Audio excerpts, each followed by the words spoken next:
Jadi nama-nama indeks di sini ya seperti indeks Riccati, Provindo iGrade, ada Infobax, LQ, indeks 30 sampai ke JII dan indeks Provindo 25 ya. Iya. Ini merupakan indeks-indeks yang dibentuk oleh Bursa Efek di mana memang daftar sahamnya ditentukan oleh Bursa Efek yang perubahannya tentu secara periodik ya. Ada yang 6 bulan sekali dan juga ada perubahan mayor dan perubahan minor saat ini seperti itu kurang lebihnya. Nah, di mana indeks-indeks ini disusun untuk tujuan biasanya pengelompokan bagi investor biasanya kalau LQ45 untuk yang kapitalisasi besar, blue chips dan sebagainya. Mungkin kalau yang Infobank khusus pada yang pada saham-saham berbasis perbankan. Nah, sementara kalau untuk indeks 30 ada kriteria tersendiri. Jadi masing-masing indeks ini adalah indeks yang dibentuk di Bursa Efek yang juga terpublikasi ya di media massa sehingga investor bisa memantau.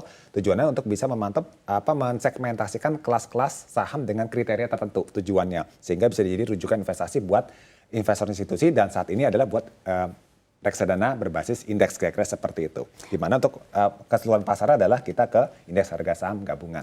Baik, ini udah cukup terlihat jelas begitu ya. Ini kinerjanya akan seperti apa. Tapi Mas, kalau misalkan kita lihat begitu ya, kalau sampai saat ini memang masih banyak indeks saham, tapi apakah nih ya kalau kita lihat ada reksadana lainnya lagi yang memang cukup bisa dilirik begitu ya? Ya, baik. Jadi gini, untuk reksadana jenis reksadana di publik ya ini kan ada reksadana pasar uang ya kan campuran pendanaan tetap ada saham yang berbasis sukuk ya kan. Nah saat ini ada reksadana indeks dan juga ada ETF ya atau exchange traded fund. Nah di mana untuk yang jenis tadi pasar uang mungkin kita fokus lagi ke pendapat tetap campuran saham ya berbasis sukuk ini kan adalah jenis-jenis reksadana yang pengelolaannya fokus untuk mengejar return terlepas dari apa sih strategi portofolio mereka dan juga time horizon dari pengelolaan mereka. Kalau fixed income kita bicara ke pendek menengah, campuran menengah panjang, kalau di saham ke panjang otomatis target kita adalah return. Sementara kalau reksadana indeks atau ETF atau mungkin kita fokusnya saat ini yang indeks ya. Ini fokusnya adalah kita biasanya karena sebagian besar atau hampir mayoritas itu adalah berbasis ke saham, indeks saham ya. Sehingga mereka ini yang membuat reksadana indeks tujuannya adalah supaya mereka tuh bisa ada semacam alternatif berinvestasi reksadana saham namun dengan mengikuti pada indeks tertentu yang yang dipublikasi oleh Bursa Efek, kira-kira seperti itu. Dan sekaligus juga sebagai alternatif buat investor yang supaya mereka tuh bisa begini, daripada mereka mencari mana sih reksadana saham yang bagus dan sebagainya, dan kalau patokan mereka ingin mengalahkan IHSG atau mana sih yang berperforma lebih baik pada IHSG, mereka bisa pilih indeks mana sih yang kira-kira performanya secara rata-rata jangka panjang lebih bagus daripada IHSG, ya nanti mereka beli aja reksadana indeksnya. Kenapa? Karena reksadana indeks itu ngelolanya bukan untuk mengalahkan benchmark yang dipilih. Misalnya contoh reksadana berbasis Riccati atau sekarang sudah ada ESG ya macam-macam jenisnya. Nah mereka itu bukan mengalahkan returnnya ini, tapi mereka itu coba meniru persis sehingga deviasi kinerjanya itu kalau bisa jangan terlalu lebar atau disebutnya tracking error seperti itu ukurannya. Kalau di yang jenis reksadana saham atau reksadana tetap dan macam-macam kan mereka perbanding antara return dan risiko. Jadi risiko fluktuasi harganya dibandingkan dengan berapa sih potensi return yang mereka bisa dapatkan secara rata-rata historis. Nah, sementara kalau yang berbasis pada indeks ini karena pasif manajemennya sehingga mereka fokus pada menjaga deviasi terhadap acuannya jangan sampai lebar, kira-kira seperti itu. Oke baik, ini udah kita terlihat jelas ya. Kalau kita lihat LQ45 dan juga indeks ID ini kita lihat sama-sama minus begitu ya. Tapi kalau misalkan menurut pandangan orang-orang gitu, ini banyak yang bilang memang sebenarnya reksadana indeks LQ45 dan juga indeks IDX30 juga ini nggak akan kemana-mana berdasarkan melihat IHSG sekarang yang memang pergerakannya cukup menurun begitu. Ini akan seperti apa sih sebenarnya proyeksi dari kedua indeks tersebut? Ya baik, jadi memang begini, untuk saat ini saham-saham di LQ45 dan IDX30 memang secara kapitalisasi kita lihat memang tentu didominasi oleh berkapitalisasi besar dan juga kita lihat juga secara daftar sahamnya pun juga memang menjadi market mover ya, penggerak daripada IHSG. Namun perlu diingat bahwa ada perhitungan indeks-indeks ini kan pergerakan nilai indeksnya dihitung berdasarkan free float juga. Mempertimbangkan hal itu juga sehingga ada kemungkinan juga bisa itu membuat menjadi ada perbedaan seperti itu. Itu yang pertama. Yang kedua adalah kalau kita lihat di sini memang untuk kinerja IHSG ya kita versuskan dengan LQ45 maupun IDX30. Untuk kinerja IDX30 dan LQ45 ini hampir relatif inline ya, sama-sama minus ya kan, sama flat. Sementara IHSG mungkin sudah positif tipis. Sementara kalau untuk yang 1 tahun dia minusnya lebih kecil dibandingkan dengan yang LQ maupun yang si IDX 30. Kenapa? Karena kalau IISG kan di luar saham-saham yang juga berkapitalisasi besar, tapi ada yang kapitalisasi menengah, ada yang kecil, dan juga ada mungkin sektor-sektor lain yang kebetulan mungkin ada di indeks, maksud saya di indeks Serikati atau Provindo iGrade yang justru malah naik, sementara nggak tercover di indeks-indeks seperti LQ45 dan juga IDX 30. Kira-kira seperti itu. Oke, ini menarik. Mas Praska, ini kita mau beralih sedikit ya ke pertanyaan sosial media Instagram @CNBC Indonesia. Ini langsung aja kita bacain. Pertanyaan yang pertama datang dari akun @Barepanjipe. Ini, apakah reksadana indeks mengikuti indeks saham tertentu? Gimana Mas Praska? Ya, jawabannya betul sekali. Reksadana indeks tergantung namanya apa. Jadi gini, kita bisa tahu reksadana indeks itu indeks apa yang diikuti karena tergantung dari namanya. Contoh misalnya ada contoh Premier ETF LQ45 atau mungkin siapa bisnis 27 dan sebagainya ya kan. Nah, itu otomatis nama indeks yang disebut dalam nama reksadana itu adalah nama indeks rujukannya itu tertuang dalam nama reksadana tersebut, dan otomatis kita bisa membandingkan ya kalau misalnya indeks yang menjadi rujukan itu mengalami kenaikan ya otomatis reksadana itu akan naik dan sebaliknya. Kira-kira seperti itu. Seperti kalau tadi disampaikan di perbincangan sebelumnya adalah bahwa rata-rata reksadana indeks berbasis Serikati atau ESG mengalami kenaikan ya kan.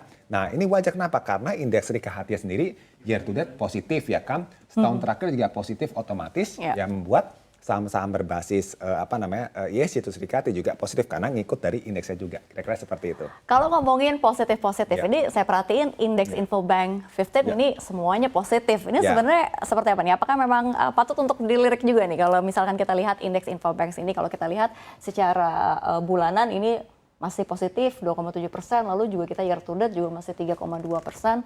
Lalu berikutnya juga hingga 10 tahun sebelumnya juga udah bagus sekali, positif. Baik ya, memang jadi kalau untuk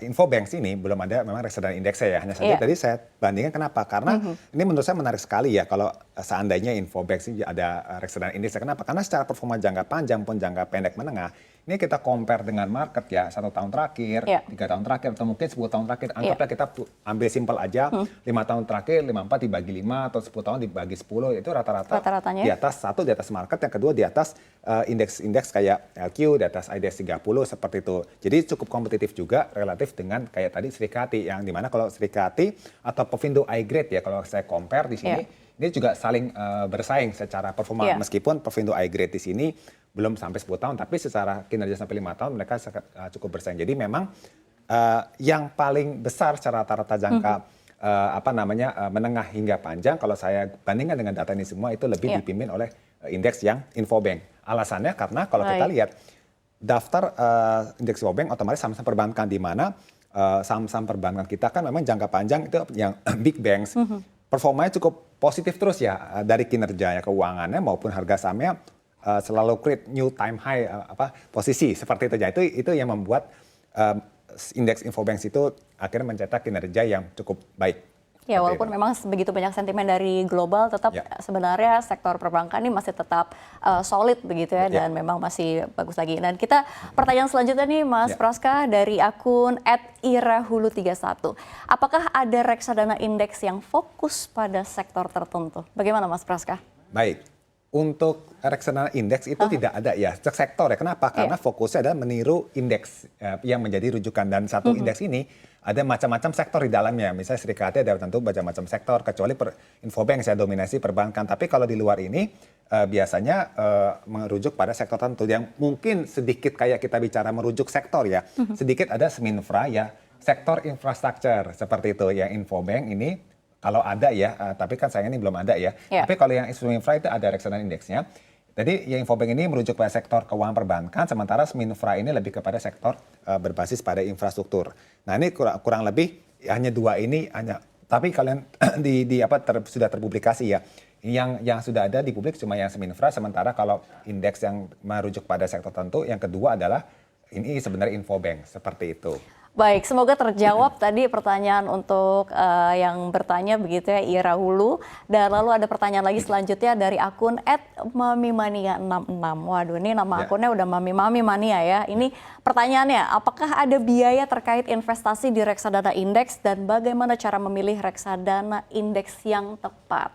Ya, jadi mungkin terima kasih buat pertanyaan. Jadi gini, kalau untuk reksadana indeks itu simpelnya biayanya pasti ada, hanya saja karena sifat pengelolaannya pasif manajemen ya, jadi tidak seaktif reksadana saham karena Ya. mayoritas reksadana indeks adalah menaruh di indeks saham di bursa. Tentunya biayanya lebih murah seperti itu karena mereka tinggal mengikuti atau mirroring ya istilahnya dari indeks yang jadi rujukannya seperti itu. Dan yang kedua adalah tadi milih reksadana yang tepat untuk reksadana indeks. Kita mungkin lihatnya gini, yang simpel yang pertama ya menurut saya mereka bisa compare sebenarnya dari indeks yang ada di bursa efek ya kan. Itu sebenarnya indeks mana sih yang lebih bagus daripada kita bicara IHSG deh seperti itu baik jangka menengah maupun panjang ya.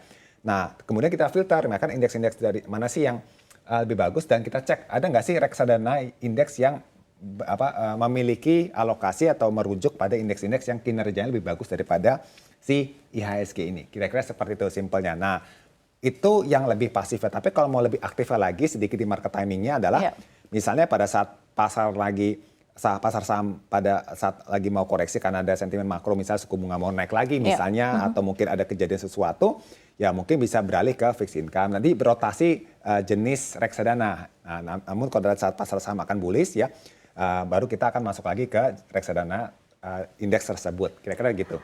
Baik, semoga terjawab tadi ya pertanyaan dari Sobat Cuan. Ini maaf saya hapus, tapi saya kalau kita lihat begitu ya, ini dari seluruh nama-nama indeks begitu ya, saya penasaran. Ini kalau misalkan kita lihat Jakarta Islamic Index ya, kalau kita lihat ini secara year to date ini lumayan, minusnya 7,7. Ini sebenarnya bagaimana sih prospeknya dari Jakarta Islamic Index sendiri yang memang isinya ini saham-saham syariah begitu? Baik, jadi kalau kita lihat memang JI ini memang berimplikasi juga pada performa reksadana juga ya yang reksadana syariah makanya rata-rata juga menjaga kinerja lebih rendah daripada yang konven atau yang secara gabungan secara indeks reksadana. Nah, memang didominasi oleh kejatuhan di saham-saham berbasis komoditas karena kalau di syariah itu kan tentu saja nggak boleh berbasis perbankan. Otomatis yang memang leading ini kayak Srikati, Infobank, IHSG itu juga tidak luput ya dari performa saham-saham bank, big bank seperti itu dan juga selain perbankan ada lagi saham-saham yang di luar ada rokok dan sebagainya sehingga membuat otomatis kejatuhan di saham-saham di komoditas ya kan ya, berbasis komoditas CPO atau mungkin logam, energi ya kan dan juga mungkin saham-saham berbasis infrastruktur ya kan terus kemudian saham teknologi dan sebagainya koreksi membuat akhirnya indeks di kelompok JI atau mungkin di Indonesia maksud saya indeks saham syariah Indonesia yang besarnya ya ISSI itu mengalami performa lebih rendah daripada IHSG, kira-kira seperti itu. Jadi prospeknya masih bagus apa enggak untuk Jakarta Islamic Index? Jadi kalau untuk JII ya sebenarnya untuk saat ini tertekan ada peluang untuk bisa naik asalkan tadi ya potensi dari sektor komoditas, teknologi dan infrastruktur itu terutama konstruksi itu peluang bisa kembali rebound kira-kira seperti itu.